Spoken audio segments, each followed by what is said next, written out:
love social media, but the one thing that just occurred to me is I can't tell if you're tweeting about how great this experience is or you're doing email. So it'll be our job to make this conversation compelling enough to hopefully get your attention back up here or to tweet about how much you're learning. This is labeled as a panel, but we really want this to be a conversation, not just betwixt ourselves, but also with you. As I think you all know, we sent out a survey asking specific questions about the topic of sponsorship and corporate support, and we got a tremendous amount of responses back, and we were very pleased by what we learned. So thank you all for taking the time to do that. Also, one of the questions was if you were willing to share your stories. So I'm going to call out Bob Zeller, Tracy DeLume, Clark Thomas, Liz Kasabian, Michael Bursaw, and Dana Hicks. You all said that you're going to be willing to tell stories. So we expect you guys all to participate in the conversation here. Thank you. So what we'd like to do first is to, just so you all have a little bit of context about the programs that Elizabeth and Kurt do, I'm going to ask each of them just to tell you about their program so you have some understanding. Thank you. Our organization, SECO International, our mission is pretty simple. It's to provide continuing education worldwide to eye care professionals. We started back in 1923, started off as a regional organization. We had the 12 southeastern states. In about early 1990s, we decided that there was a need internationally for our expertise. So we brought on the Armed Forces Optometric Society, the Association of Optometrists in the UK, South Africa, Colombia, and Trinidad and Tobago as our new members. That's how we became SECO International. Our meeting is the largest in the United States as far as an eye care professional meeting. We have about 8,000 attendees. We run about 400 hours of education. We have 300 exhibitors and about 50 events. We're funded a little bit differently, probably than most nonprofit organizations. Our membership dues are $12,000 a year. That's how much we collect in membership dues. So our annual Congress brings in the rest of the $4.1 million. How do we do that? We have a partnership program. It's a sponsorship program, but we call it our partnership program. That's about $1 million. We have our exhibits is probably about $1.3 million. Our advertising and sponsorship program, which I think is probably what most in the group have, that's probably only about $400,000. And we have about another $500,000 in unrestricted educational grants, again from industry. And the rest comes from our attendees for registration fees. So we're primarily funded through industry revenues. I think that makes us a little bit probably different than a lot of organizations. So we really have to work hard every year looking at our sponsorship program, understanding the industry, because in the industry we're in, there's a lot of government regulations, there's pharma, there's AdvaMed. So we have a lot of restrictions that we have to work around as well. So. Well, thanks. Does that help? Yes, thanks for being transparent with your numbers. Absolutely. Kurt? Sure. First of all, Carl, I'd like to thank you for this opportunity and for everything that you do for us at the ATA. It's a fantastic partnership that we have. The ATA is a buying show, and so the metrics for us are pretty simple. If our exhibitors come to the show and they write the orders and generate the revenue that they expect, they've had a successful show. We thought early on when we developed the sponsorship program for our show, it became important for us, and I think it's important for every organization, to think about what it is you want to accomplish with your sponsorship program. And what I mean by that, I'll give you an example. We have three prioritized levels of how we want our sponsorship program to work and what we want it to achieve. The very first one that we have is we want to be able to provide to our exhibitors an opportunity to succeed at the show. That's our number one priority with sponsorship. So whether it's branding, whether it's product awareness, Whatever their messaging is and whatever they want to accomplish at the show, we want our sponsorship program to help them to be successful. I'm going to back up a second before I go to the second one. If you look at our revenue model, the largest, by far, percentage of our revenues come from booth sales.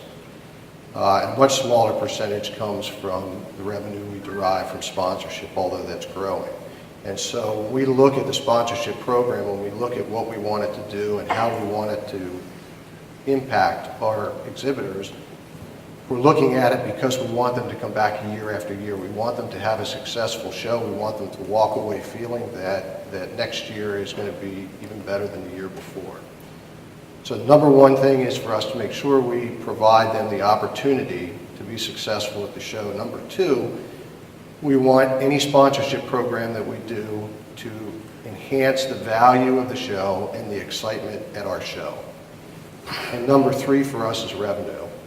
So I think there are probably organizations in the room where revenue is number one, might be number two, number three, but I think before you engage in developing a sponsorship program, you really need to understand what it is you want to get out of that program and how to prioritize the results that you're looking to achieve.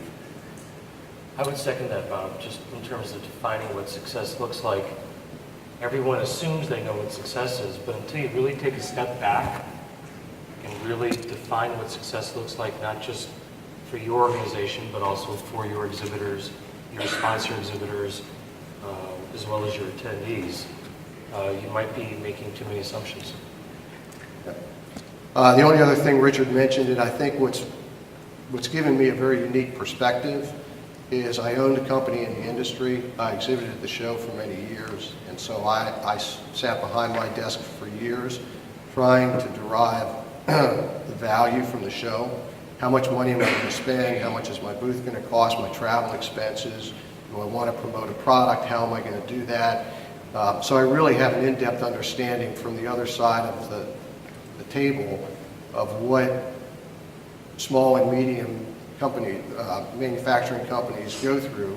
It's helped me an awful lot in my conversations with those small or medium-sized companies, because when I talk to the CEO or the president of the company, I'm effectively talking to myself, and I remember how I used to agonize over how much money I spent to go to the show and what we were getting from it. So that's my perspective on what I do. Thanks for bringing both hats with you. I think that'll be important to conversations. Great. So the survey, we're going to use the survey as a bit of a framework to get through our conversation. But I think for all of us that took a look at it, it definitely had some headlines, some learnings attached to it. So I'm going to go back to Elizabeth and then Kurt.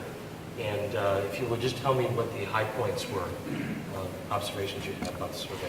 What stood out to me was the return on investment, the comments that, what are you looking for? What do you need help in? And that's basically something that we have spent many years trying to look at options and what's out there, since a large portion of our revenue comes from industry.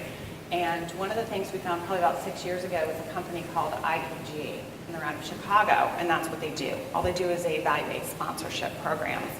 So we started with that, and that's something that we've been able to take back to industry. So when they're writing us a check for whether it be $100,000, $200,000, we can go back to them with a report from a third party, which actually gives them a breakdown of tangible, intangible, geographic reach, and then what the value, what the perceived value is.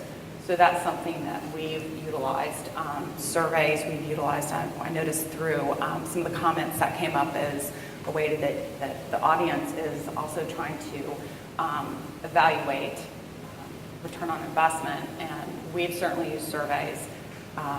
We've pretty much done some of our messaging through surveys. For example, we've used one question to our attendees was a question, but really it was just something for us to get the message out, was asking attendees if they were aware that more than 50% of their registration fees were being paid by industry, yes or no. And you can look at that from a couple different ways, but just our way of getting back and showing industry that we are trying to build awareness that their funding is helping offset the cost of the registration fees. So I think there's several different ways, you can look at return on investment, but you really have to know the value of the programs that you're offering. You just can't guess. You can't say, this is a program and I'm going to estimate it costs this much money. You really have to have some sort of method in coming to the amount of money that you're asking for the program. And when you go back to your potential sponsors or sponsors, are you showing them that data? Yes. So they know what it's valued at. Correct. Versus what you're selling them.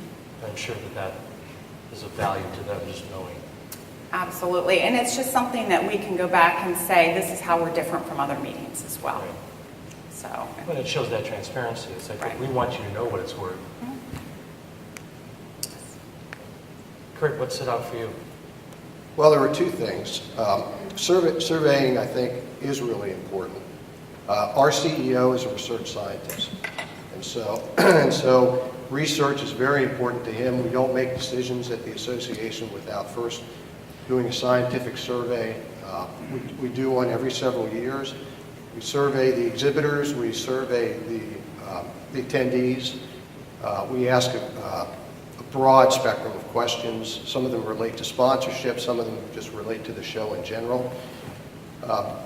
But where that's been hugely valuable to us is it gives us a baseline and a place to start and an opportunity to evaluate what we're doing and evaluate it against metrics that are already in place and that are scientifically derived.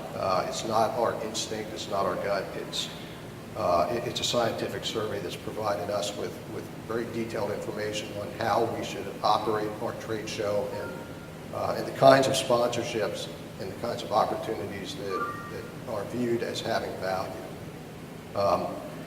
And so I think when you're talking about ROI, I'm really anxious to spend time with Elizabeth learning about the company that does the follow-up.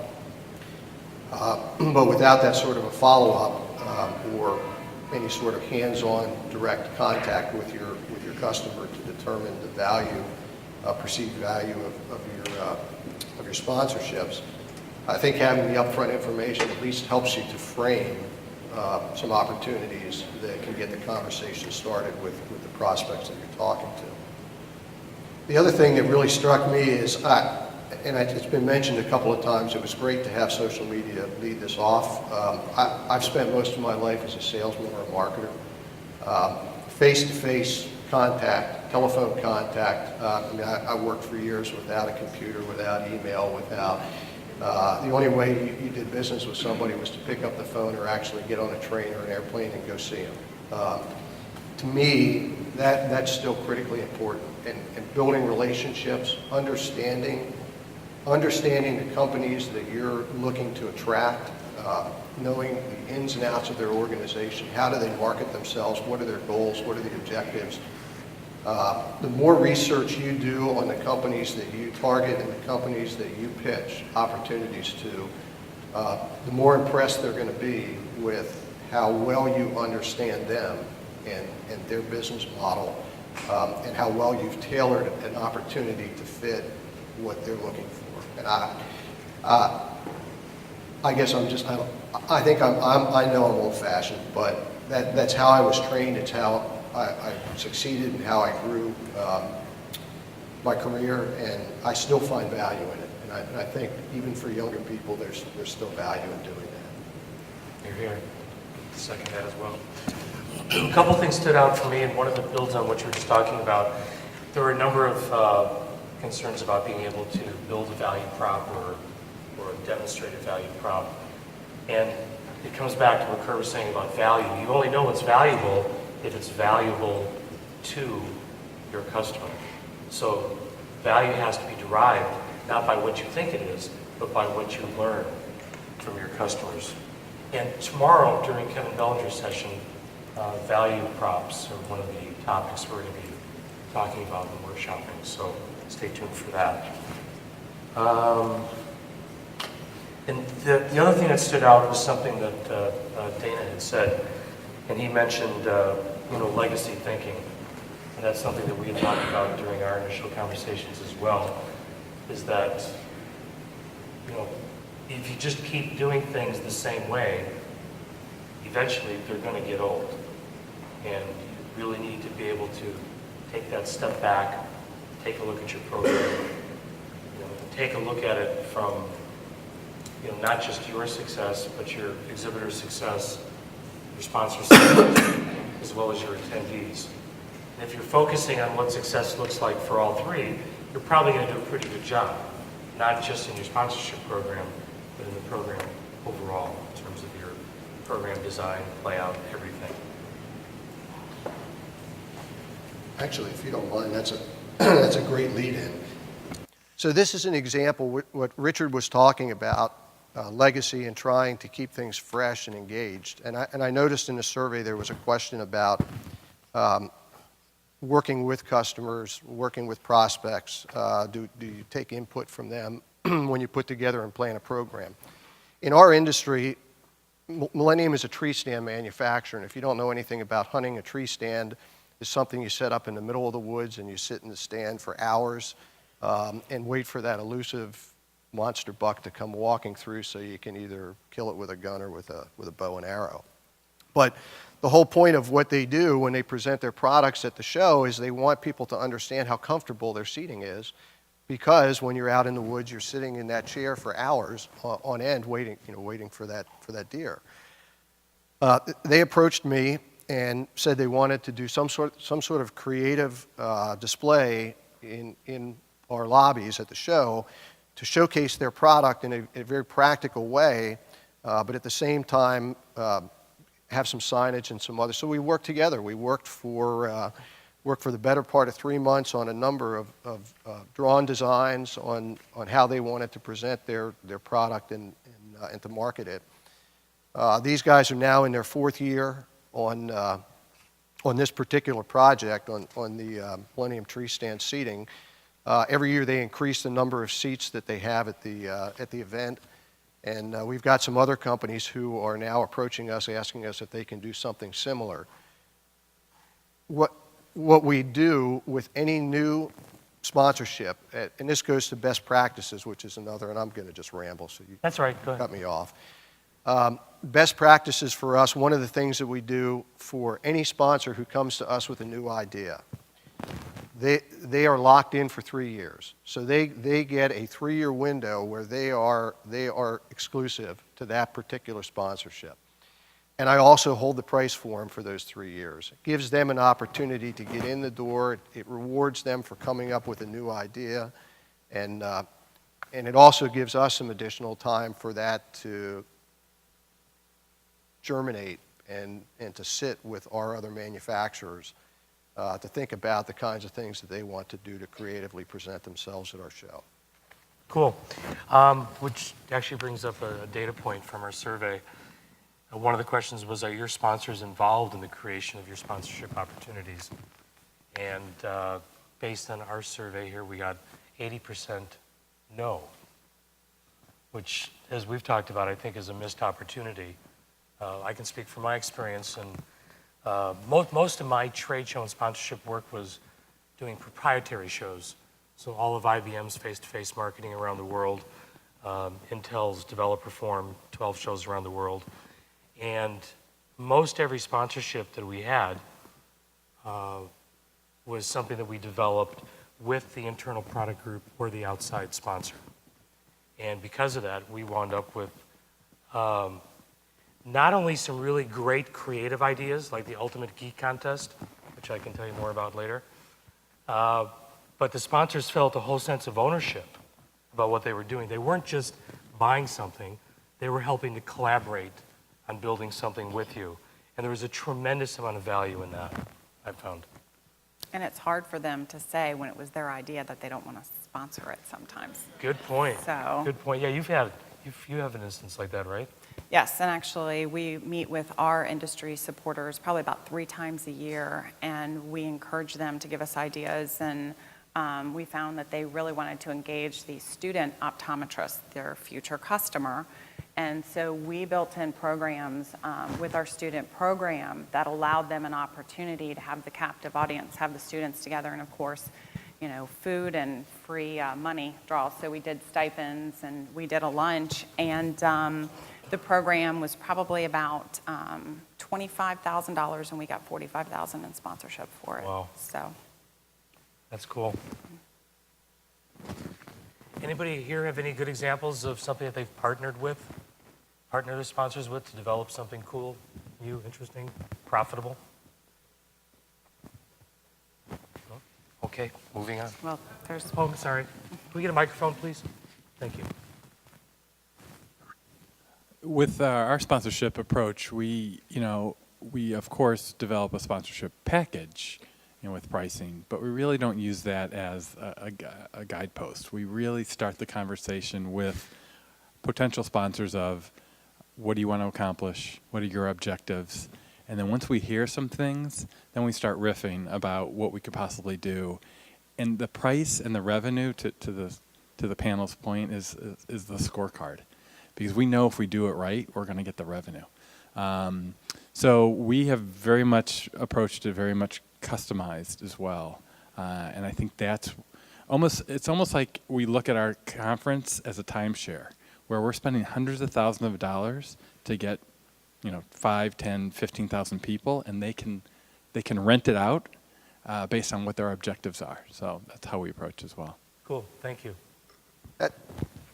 I have an example. That's a fantastic approach. I agree 100% with that. If you could pull up slide 19, just another example of what we've done with some of our companies. This is a company called Synergy, and the president or the COO of Synergy is on our board of directors. I work very closely with Mike, and we've talked over the years about their objectives, and one of them is they don't feel that they get enough traffic in the booth, and they feel that their product is superior to the other products on the marketplace, but they've struggled trying to get the ability to show that in front of the audience at the trade show, to be able to represent the difference in quality.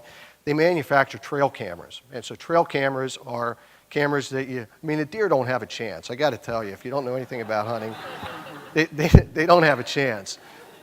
You put this, you attach this to a tree, and you leave it out there for the better part of a season, and it gives you an idea of what trails, what deer.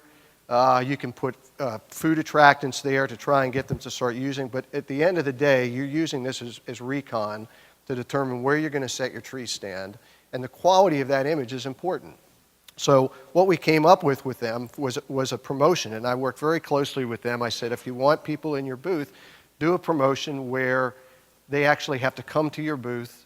So the whole package here, try and be brief about it, was you walk past, it's motion activated, it snaps a picture of you. That picture shows the quality of reproduction that you get when their product is used. And to be eligible to win, what they did every day at the end of the show, they went through and they arbitrarily picked out 2 or 3 images from all the images that were captured during the day, and those people won a prize. But you had to go to their booth the following morning every day to see if your picture was one of the ones that was captured. So we accomplished 2 things. We got traffic to their booth, and the traffic that did go by their booth had an opportunity to see the quality of the images that were captured with their product. Cool. Thank you, Kurt. I want to come back to measurement. Oh, I'm sorry. Wait for the mic, please. You could probably hear me without the mic. With that being said, Kurt, everybody at our show has a superior product over everybody else's. I don't care what you do. So in that, do you find that someone else is upset because they've got that out there, or do you offer it to everybody? How do you keep from having a match from everybody else, and everybody's got their stuff out in your foyer area? My most enjoyable conversation is when somebody pulls me off the show floor and says, how did Synergy get that out on the show floor? Or out in the lobby, or I want to do what Millennium's doing. Well, you can't because they've got a 3-year. I love those conversations because to me, it's my opportunity to say, okay, you missed the opportunity on that one. That's, once they lock it in, they've got it for 3 years. Now, if we want to get into a competitive bidding situation after 3 years, That everybody knows going into that's the formula. But those conversations, and they do happen, give me an opportunity to say, okay, we missed this one, but let's talk about your product. Let's talk about what you're trying to accomplish at the show, and I can be every bit as creative with you as I was with Synergy. Let's find the opportunity that's going to be best for you. That's how I handle those. But everything for us is first come, first serve, unless it's a recurring sponsorship. Again, back to best practices. We have a right of first refusal up until March 31st. So if you have the lanyards, if you have registration, anything that happens every year. But that's how I handle that. I use it as an opportunity to lead right into a sales pitch on identifying needs and objectives and then trying to figure out the best way to help them do that. I'd like to bring everything back to measurement for a minute. Question 3 on the survey was, what metrics do you use to determine the success of your program? And we had a pretty wide variety of responses. Some of them are just fairly anecdotal. Some of them are just purely based on budget. And then the next question was, do you utilize a measurement system or program to help you analyze? And we got a 75% no on that. So that sounds like something we might be able to dive into a little bit, maybe find some help there. Well, as far as, looking at, okay, was this successful? Did we reach budget for it? I think, that, of course, would be where most people would start from. But are you missing opportunities out there to obtain additional dollars? In other words, are maybe some of your programs underpriced, If it's something that's really easy to sell, chances are maybe you need to look at the pricing structure, or maybe looking at bundling different things that you offer. In other words, if you have some things on your promotional program that you just can't seem to sell, but you're trying to sell them because you have to do those programs anyway. For example, if it's a coffee break or something that you know that you have to offer and you want the additional funds for it, why not look at some of your other programs that you want to sell and go to a company and say, hey, if you buy these items, I can bundle it and we're going to throw this in for you. So in other words, it's something that you if you know you're not going to sell it anyway, why not try to get your sponsor a better valued package, and you get more money. You couldn't sell the program anyway, but you've got a sponsor that walked away, they're happy. And something that's in our business, I don't know if it's pretty common, but a lot of our industry reps, when they leave their company, they go to another company. And we've found that opens a door maybe to a company that we haven't built a relationship with. So again, I think it goes back to relationships. I think if you're talking to your sponsors, what are they telling you? Are they telling you that it's valuable? So, I understand we all look at our budgets and go, did we meet budget? Okay, that's an indicator it's a success, but what are we not looking at? And I think that that's something that we do on an annual basis. Also, I would think that, retention or long-term planning with your sponsors is important as well, because you're already getting money in the bank more than 1 year out, as opposed to having to go back and resell everything all over again, the next year. And while this might be a little bit off topic, but I know you were talking about different opportunities that you provide, something to think about is when you get feedback from your exhibitor surveys, maybe you'll find that, for example, for SECO, we noticed that majority of our exhibitors that were on the perimeter, of course, were complaining about traffic. We're not getting enough traffic. That was the continuous complaint. So we realized we needed to do something anyway to draw attendees into the exhibit hall, because the majority of our attendees, they're there to get their education, to get relicensed. Some want to go to the exhibit hall, but we do have to incentivize them to get them there. So one of the things that we did was we said, okay, let's create a prize program. First year, we placed a new convertible car right as you walked in the entrance of the exhibit hall. Second place steak knives? Yeah, no second place. Yeah, no. So, and we created what we call destination stations. We had 5 kiosks. We placed them around the perimeter, all the areas that we had continuously received the complaint that there wasn't any traffic being driven. So we placed these destination stations where attendees had to go to each kiosk and scan. They had to go to all 5, all 3 days, and on the last day, we drew for the prize of the car. And so we went to our sponsors and we said, okay, we need to get this sponsored. We know we have to put money into the exhibit hall anyway, but how can we get some of this money offset by industry? So what we did was we built structures around the kiosks so that there was recognition as to who was helping sponsor. And because we broke the package up, we knew that there was no way that we were going to be able to go, hey, we need $20,000 for a car. We were able to split that up about 6 companies that would go in, and they would get the recognition, of course, of being part of the prize program, but they could also be at the front of the hall when we gave away the keys to be part of that, and be part of the pictures and those kind of things. So that's something that actually we not only, we knew we had to do something to drive attendance, but we made our exhibitors around the perimeter happy, and we actually got it sponsored by our anchor booths that aren't even on the perimeter of the hall. Wow. So, it kind of worked out well. So it's looking at what do you need, what do your exhibitors need, and, our attendees love it.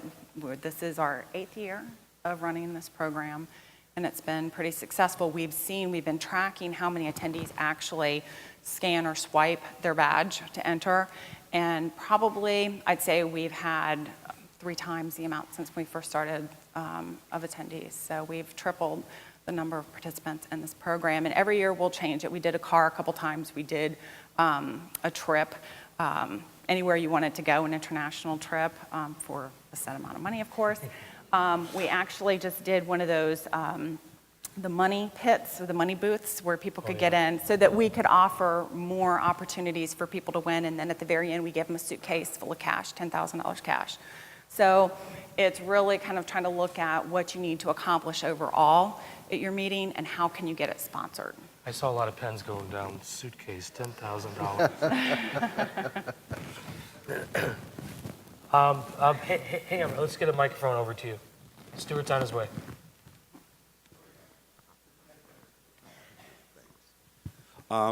You just helped me tremendously.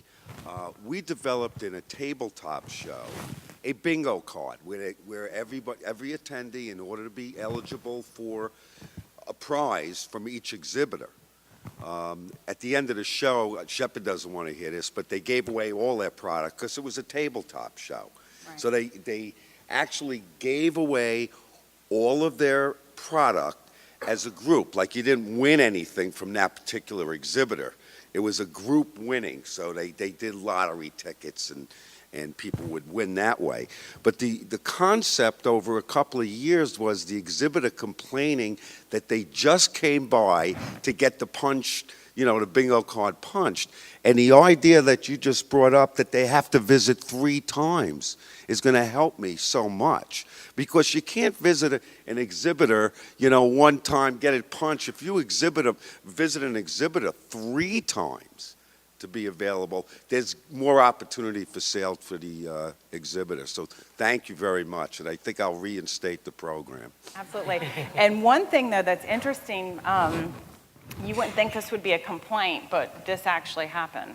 You would think that having one of these kiosks right near your booth and having this line of attendees would be fantastic, right? We actually had 2 companies once complain because there was people standing in front of their booth. So, you just never know when you run these new programs, but those are the easy kind of complaints, going, I am so sorry you had a captive audience in front of your booth. We'll be happy to move the kiosk, in the future, no problem. So, what else is problematic with measurement? Does anybody want to talk about that at all? Share your concerns. Measurement, metrics. I had another question. I'm interested in knowing if you have any. You said something, Elizabeth, about maybe one of your exhibitors like leaving the company and going to another one, and boom, it's like a new sponsorship for you. I'm wondering if you've had to take if you've had the opportunity to take either one of you from a basic level of sponsorship or partnership, as you call it, to a major. Like, you knew that they had more money, and you came up with an idea or a way to get them to go to the next level and be like a major sponsor, like a naming sponsor or something like that. I'm wondering, I represent an organization that's kind of at that point with several sponsors, and they don't have any new tricks to give them. They're wondering what the next thing is to kind of cultivate the relationship. I would suggest there are no tricks. I would suggest it goes to the work that we were talking about yesterday in terms of getting to know them better, their objectives and helping them achieve their objectives and increasing their investment that way. We did have a company, typically in our business, a lot of our industry support for optometry comes from contact lens, equipment manufacturers, and we've had a hard time getting our frame and lens companies to do anything outside of the exhibit hall, like sponsor education or become one of our partners. We were able to take one of our lens companies that had been on our floor and who we know is a very large company that has lots of additional revenues. And we actually used our volunteer base to find out who their larger customers were and had them meet with them and talk about the value of the education and how them sponsoring the education offsets their cost and the exposure that they would get from sponsoring our education. So that company went from just being on the floor, I think it was a 10 by 20, and became one of our partners at $100,000 sponsorship level. But we pay for it every year with sitting down with the company because they still don't understand. So we still, every year we have to find new volunteers to, again, thank them or be part of that discussion. So it is an ongoing effort that we place on that. Relationship management. Bob Chircosta? Our model's a little different. I'll answer your question. What kind of show do you have?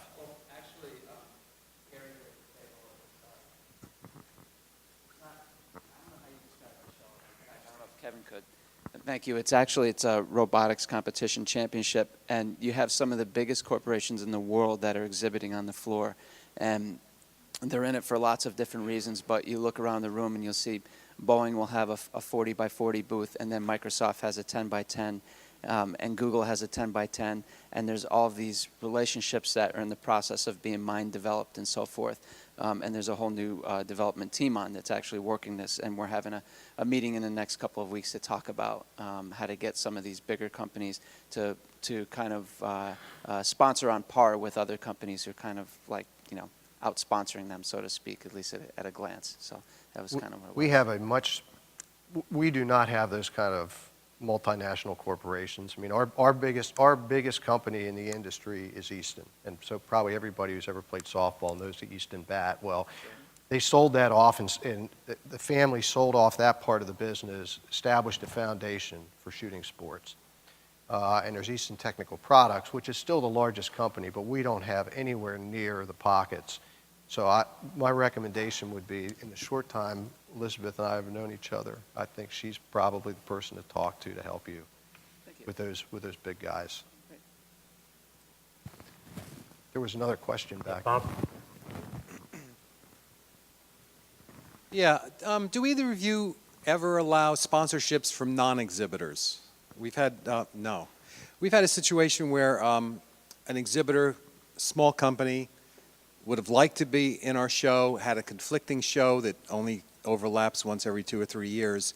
And they said, we can't be there. We don't have the staff, we don't have the booth, we don't have anything, but we'd love to do a sponsorship of some kind.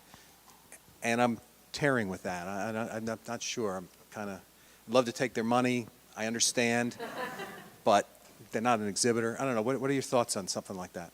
We have an established, the board for us has established a rule that if you do not exhibit at our show, you may not sponsor. We've granted a waiver twice. One of them was for a media company, the Outdoor Channel, which is an outdoor network, and they came in and put together a very attractive package for us, and so we granted them a waiver, and we did a 3-year contract. The other time we granted a waiver was for Chevy trucks, and they just, frankly, they threw a lot of money at us. Yeah, I was thinking of just sort of doubling the price of a sponsorship for and we non-exhibitors granted the waiver, although I will say, at least our experience with non-endemic sponsors is be very, very careful with them, because they'll come in for a year or two and throw a lot of money at you, and they'll upset a lot of your long-term strategic partners in sponsorship. And just as quickly as they showed up on your doorstep with a checkbook, they're gone. And now you've got a room full of folks who you have to rely on to maintain your program. And depending on how you've managed that non-endemic, you may find that they're not so quick to write a check the following year. And you have some good experience with non-endemics. That was one of the questions on our survey. 80% of the people answered no, they do not engage with non-endemics. But you've had some good success with that program. Well, we've had marginal success with it. I wouldn't. Thank you. Thanks for trying. Chevy was really the one big home run for us, and I honestly, for the time and effort that we put into it, I don't think the revenue was worth it. Now, that's not to say we would never do it again in the future, but I think for us, making sure that we mine all of our endemic sponsors and making sure that we've provided packages for them first and foremost is where we need to focus our attention, and then the peripheral non-endemics. Has anybody had any luck with non-endemic sponsorships that they'd like to share?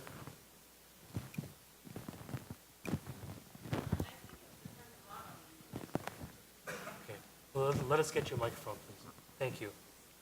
I think it depends a lot on the industry. I've worked with a lot of groups in the life sciences, biotech industry that may not necessarily find a booth at the show beneficial, whether it's, they're a more service-related company that doesn't really have a product to demonstrate, or for whatever reason. But we did have, I've worked with several groups that have had significant sponsors who were not exhibitors, and I don't know if it's because it was that way from the get-go that it really wasn't an issue with exhibitors, but I mean we got some significant money from those sponsors, so I think it can depend a lot on the industry. Any learnings? Kurt mentioned that you've got to be careful and handle it carefully. Any lessons you want to share with working with non-endemics? We really did not get any negative feedback from either endemic sponsors or it was really, and again, I don't know if it's just that it's the life sciences industry, but we really never experienced any negative feedback on that. So. Okay. And again, it may be that it was a long-running program and that's just the way it had been from the early days. Thank you. Over here, please. I would just add a comment that we take a really strong position that you have to have a space on the floor, and the justification for that is, sponsoring the event, it's really about engaging with those individuals, and they need to have a place to come and find you if they interact with your brand somewhere else on the floor. They need to all have a home base. There needs to be somewhere that you can go on the floor and find that company to ask your questions or interact with them. With us, we'll try to find some non-convention opportunity for those sponsors to give them the opportunity to engage with our larger membership. We have about 5 million members, but only a certain percentage of them will come to convention. So we look beyond convention for those kinds of sponsorships. Thank you. Over here, please, Carl. Kurt, kind of related to this, you do something I think is pretty unique.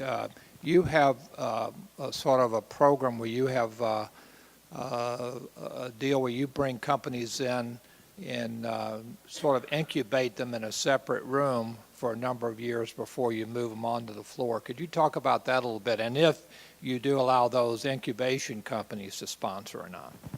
Sure. We have not allowed, what Carl is referring to is we call the innovation zone. And as long as Richard started the process of being not politically correct, I'm going to use my analogy, that we are the drug dealer on the corner, and the innovation zone is their first fix. It's a low-cost opportunity for a company to come into our show. They're not on the show floor, but they're adjacent to the show floor, and they've got 3 years to determine for themselves whether or not the ATA is the place for them to sell their product. Actually, over here is Maria Lewis. Maria is our trade show coordinator, and Maria manages all of that. If you have any questions about the innovation zone, Maria can answer all of them. We have not allowed them to sponsor. Frankly, the cost to be in the innovation zone, cost for a 10 by 10 booth at our show is $1,800, and the cost to be in the innovation zone is $500. The innovation zone is a tabletop. We don't necessarily want to encourage folks to bypass paying $1,800, but by the same token, because so many of our exhibitors start out as small manufacturers, engineers who are retired, have a great idea. They've been thinking about this for 20 years and they develop a product.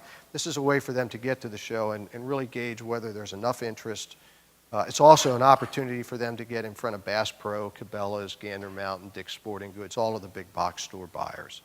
And there are some great success stories of guys from the Innovation Zone who were discovered and now have 10 by 10 booth and are building a business based on getting a product on the shelf in Walmart or Cabela's.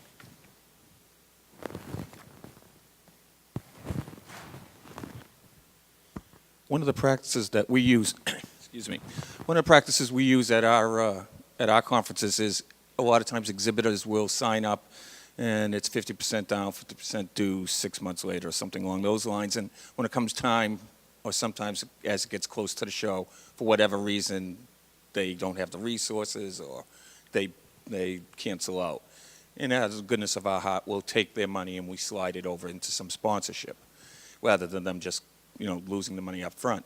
Do you believe in this practice, or is it a way for people to just kind of get a sponsorship without being on the floor? What we've found is that our exhibitors talk to each other a lot, so that wouldn't be something that we would want to start. Yeah, we wouldn't condone it either. No. And I'll give you a little background. We have one of the large companies in our industry. So if you look at archery, the bigger companies are bow manufacturers, and there's 4, 5, 6 big bow manufacturers, some smaller ones, and then some ancillary companies that are large.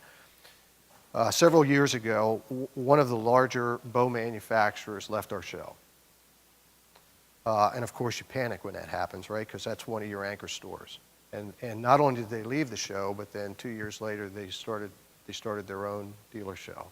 So now they're not only not at your show, but now they're a quasi-competitor to what you do. A lot of what we've done as an association with regards to our sponsorship, and this goes to your question, is all of the other major manufacturers in our industry have stayed.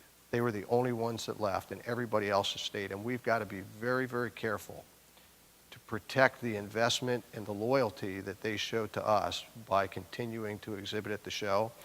And were we to allow someone who did not have a booth at the show to sponsor, these guys are guerrilla marketers. I told somebody at breakfast, I equate them to Harley Davidson, right?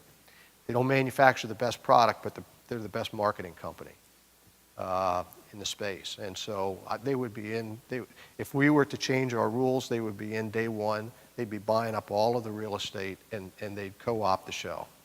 So we've got to be really careful to protect our product.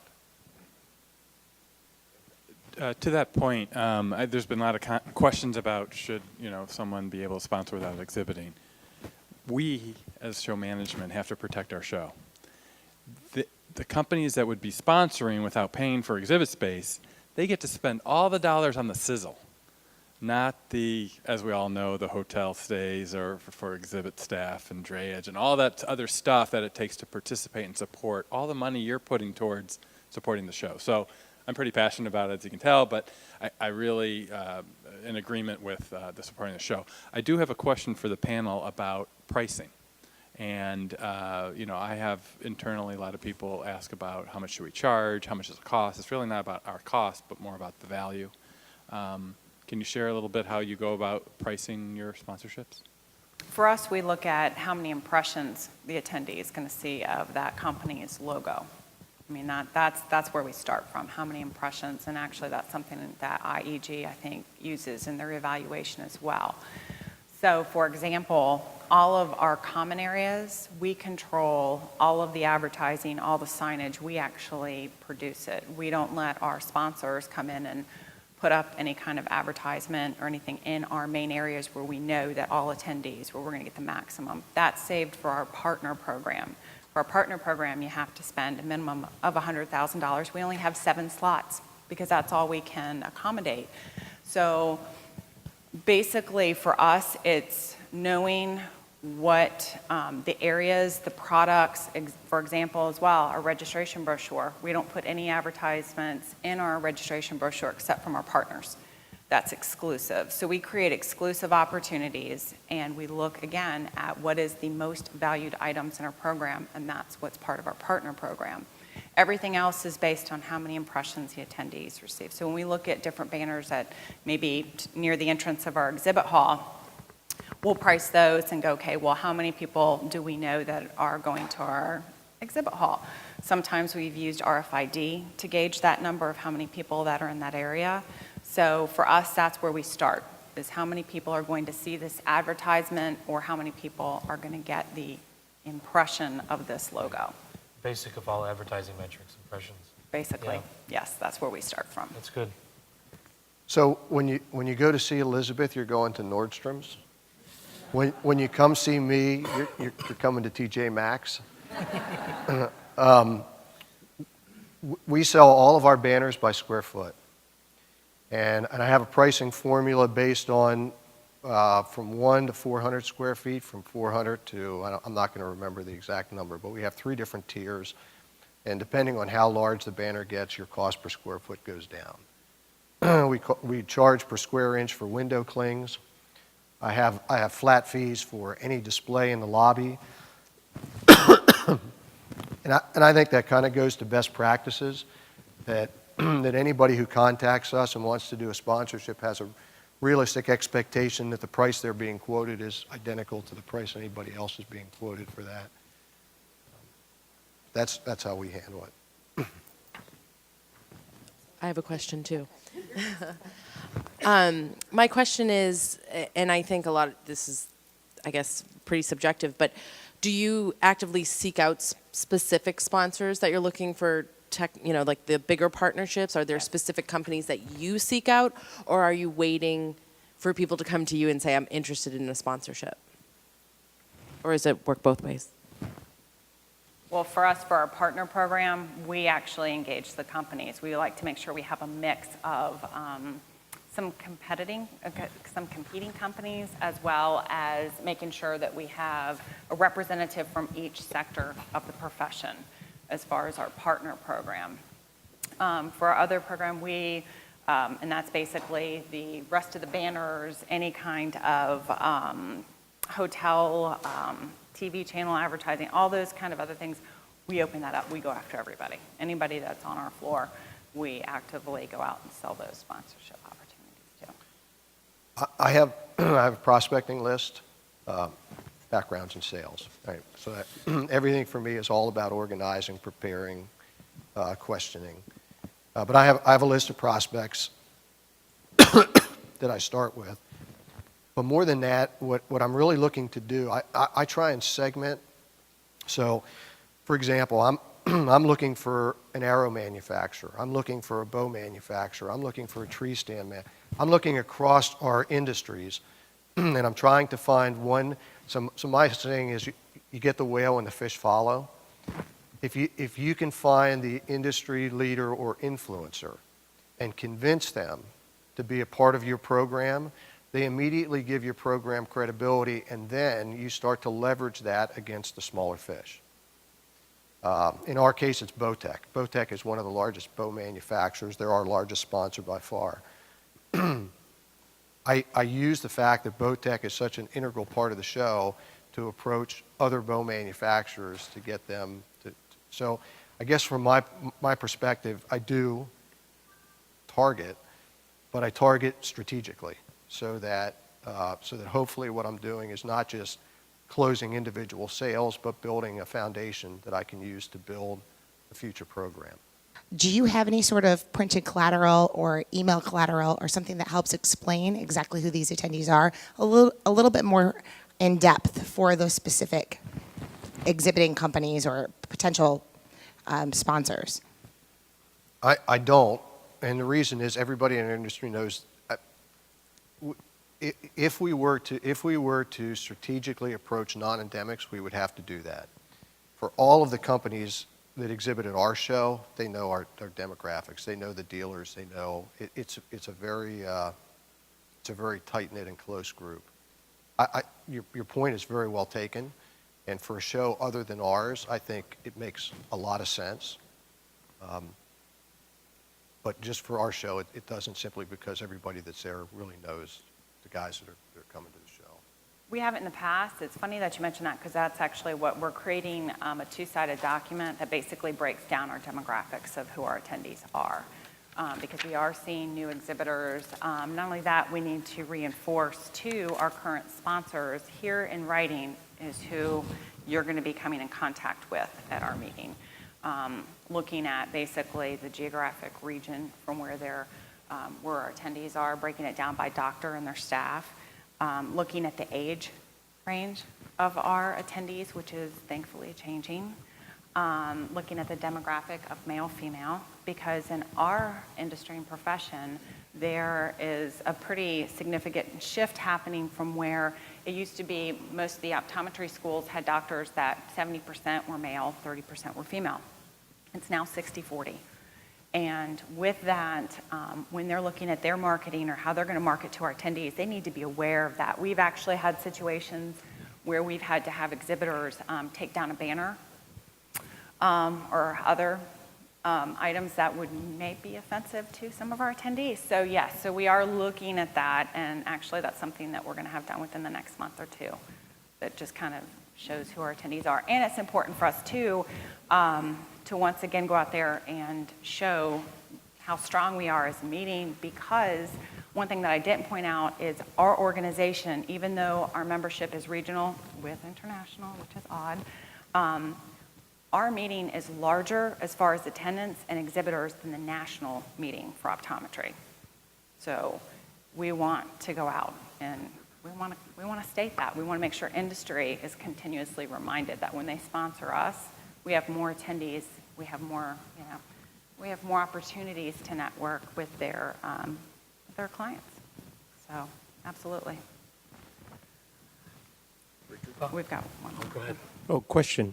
Two questions, actually. It's a struggle to get that first dollar. And if the panel could address that. And secondly, I mean, there's a finite amount of money out there.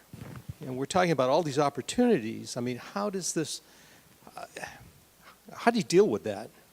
It's been my experience that there is a finite amount of money. I mean, there's just so much money that someone's willing to spend. What was your first question? How do you get that first dollar?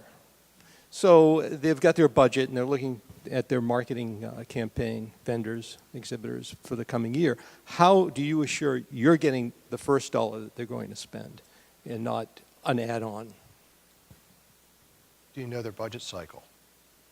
I mean, to me, that's the most important thing I know about my customers. I know when they set their budgets. I know whether they're on a calendar year, what they're. I know that about all of the accounts that we sell. And that's the reason that's important, is because dollars are finite, and you want to make sure that you get in the door before the budget's spent. And you want to make sure you at least have an opportunity to work with them and to understand what they're trying to achieve. So, I mean, that's my answer for that question, is just know your customers and know when those budgets are set so that you have the opportunity to get in the door before somebody else takes the money. Along with their business objectives and everything else you can know about them. I agree, and that's pretty much how we do it. We meet with our customers, we know what their budget cycle is. We have the first right of refusal, so we go back to them and go, okay, well, if you give this up this year, next year you're not going to be able to come back and automatically take that opportunity again. That could be somebody else's. So first right of refusal has helped us with that actual making sure we get the dollar from year to year. But the first getting that first dollar is difficult, and again, it goes right back to relationship building. I can't stress that enough. House left. Richard, first, thank you, panel, for sharing so much great information with us this morning. In the SEER research model, we found that shows that don't have registration fees generally run about 80% revenue exhibit space, 20% sponsorships. With registration fees, it drops to about 70, 20, 10. So I think you both are doing much better than that. My question has to do with differentiation. The biggest criticism we hear in evaluating sponsorships is not in the sense of the big 100,000 that you're dealing with and 7 and some of the banners by square inch or square foot on the clings, but rather I'm paying twice as much to sponsor the luncheon as someone else did to sponsor the break. And I don't feel like I got any real different exposure from having done that, even though I spent twice as much money. And I'm curious as to how you deal with not only the measurement and the value, but how you differentiate what benefits perhaps a sponsor gets based on different levels of contribution. For us, at least with our partner program, we know that pretty much across the board for our partners, the importance of them being able to get in front of the doctors to give a message.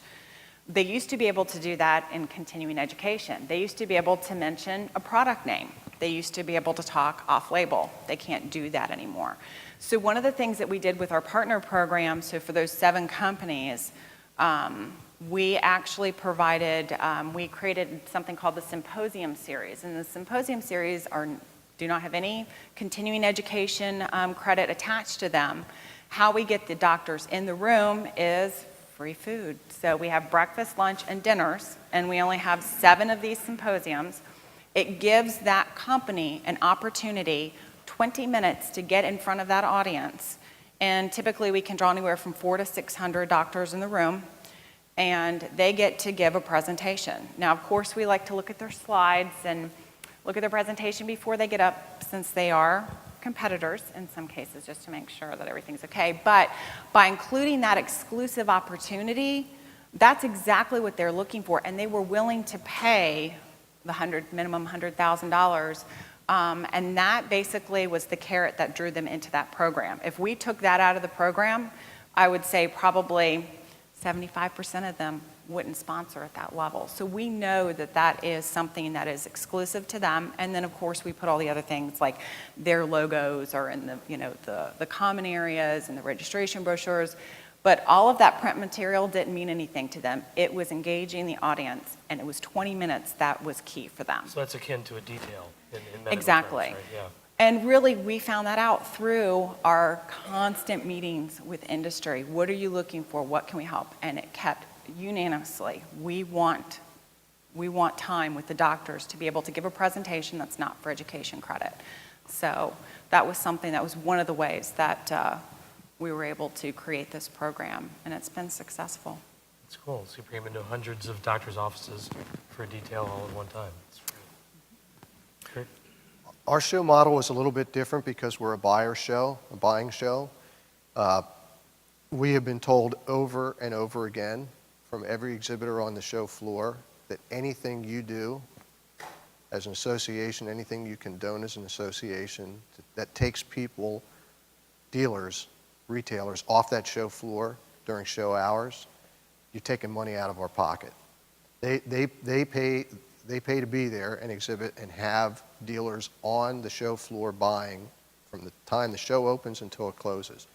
So we don't allow nobody can sponsor any sort of a luncheon. I mean, it kills me because it's really great opportunities, but I understand why we do it. They've paid to be there. They want retailers in the booth writing orders all day long. What we've done, and we really sort of walked backwards into this because of some challenges we had in Louisville, Kentucky.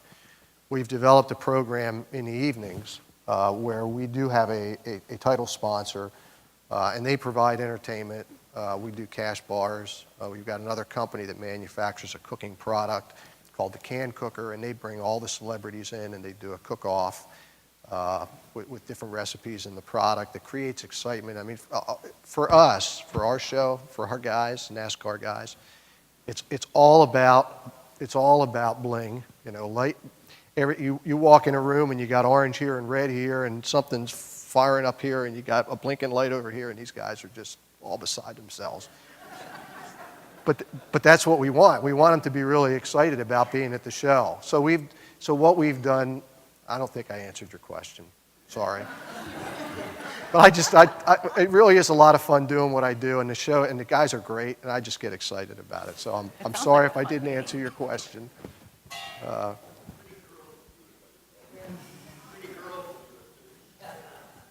We are a trophy sport. Literally and figuratively. In every way. Yes, ma'am. My question is about re-energizing sponsorships. We have relatively inexpensive sponsorships. Last year we started a $10,000 one, which was huge. We didn't sell it last year. We sold it for the next one. But up until then, our most expensive sponsorship was about $6,000 for the bags. And over the years, we have found that our big guys always take the same. We don't have first right of refusal. They always take the same sponsorships. And we'd get a lot of comments. You know, Boston Cedar was always a big sponsor of ours, or like our #1 points holder. And people would be like, it's the Boston Cedar show.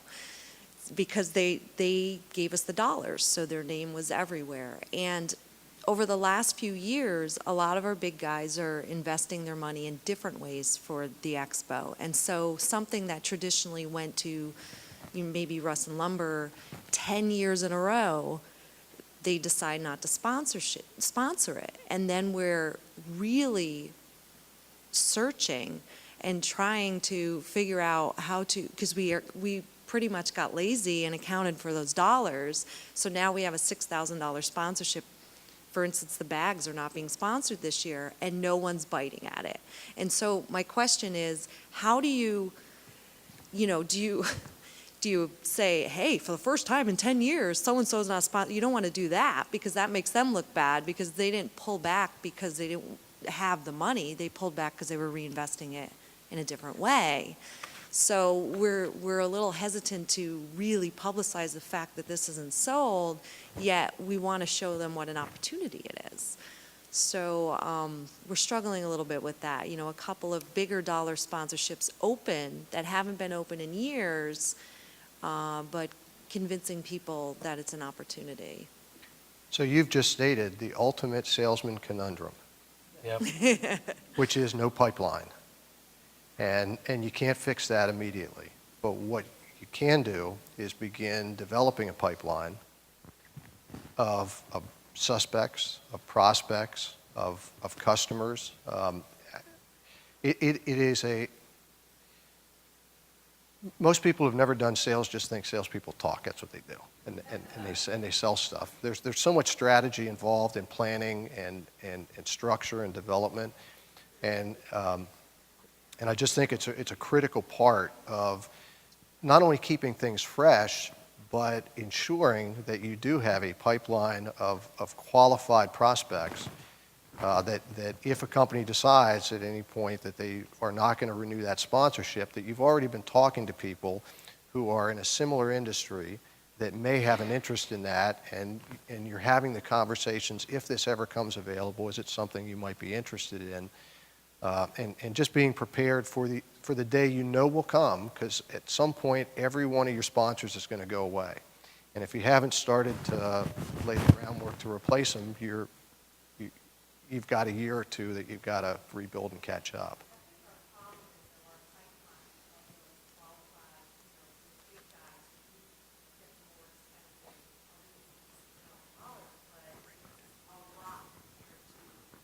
Out there is so small, and so we've exhausted our prospects. So what's the next step? Do you lower the price of the sponsorship? Do you just not do it? Do you offer a co-sponsorship? it's getting to those other people we'd love to see sponsor and using all of the, no one in your category is sponsored, but basically you're asking for $6,000 and without having that hard return on investment because someone's just been doing it every year, what's your next step? Where do you go from there? Well, I don't know there's one simple answer to it. I think it's complex. I can tell you, this is a very difficult year for us, for our show. We've grown dramatically in our sponsorships. We're going to be in Nashville this year, and we're competing with the city. I have marketing managers telling me they're going to spend more money at this show. They've got more money in their marketing budget at this show than they've had for the last 3 shows, but they're spending less on sponsorship because they're doing private and semi-private functions throughout the city. And so we're competing with the city. I'm facing some of the challenges you are. One of the things that we've done, the goodie bag program, the bag you hand out. We have a company in our industry who manufactures bags. They're scent control bags. You put your clothes in, you close the bag, you go out in the woods, and you don't have all of the scents from in your home. Well, he called me and said, I want to be exposed like the big guys, but I don't have a huge budget. He's going to spend about $10,000 this year, maybe a little bit more. Well, we gave him the bag. It's a perfect fit for him. He manufactures bags. And he wanted to have exposure throughout the show. He wanted everybody in the show to see him. So while what I'm not doing is creating a $10,000 revenue stream to the ATA, what I am doing is I'm eliminating a $10,000 cost, which is what we pay to have those bags manufactured. And for me, right, from an executive level, for me, it's all about the bottom line. It doesn't really matter whether somebody writes you a check or whether you reduce your cost by 10 grand, your bottom line is going to be impacted by that 10. So I would just, my advice is be as creative as you can and just rethink it. Here's another example for you. When our exhibitors move in, for the last 3 years, we've spent about $20,000 and we put food and snacks out for all the exhibitors, and we have a nice big sign that says, "Welcome to the ATA show. Thanks for being here." We have the National Rifle Association has purchased a show called, it used to be called the Eastern Sports and Outdoors Show in Harrisburg, Pennsylvania. There was a whole big hubbub last year.